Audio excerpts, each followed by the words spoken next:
আমি এখন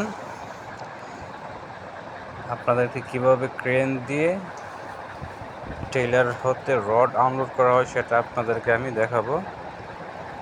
জানি না আপনাদের কেরম লাগবে, যতটুকু পাই ততটুকু আপনাদেরকে দেখাবো। আমার ক্রেন হচ্ছে এটা একটা টাটানো ক্রেনের মডেল 300EX, মানে হলো 30 টন ক্রেন।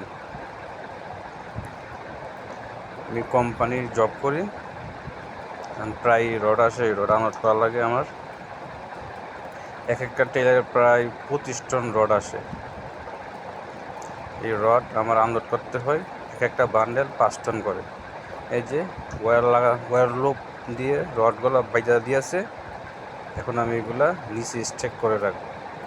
এই যে আমার হেল্পার রডটা দুই পাশে দুইটা ওয়্যার দিয়ে বাইজা দিছে, এখন আমি ওয়্যার আপ করে এটা উপরে উঠাতেছি, তারপর এটা আমি সাইড করে সাইডে স্টিক করে রেখে দেবো আর কি।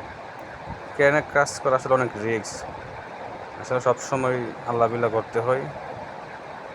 এই বান্ডেলটা যদি পড়ে কারোর উপর বা ছিঁড়ে, চিন্তা করেন একবার মানুষের কী হবে, বাঁচা সম্ভব না।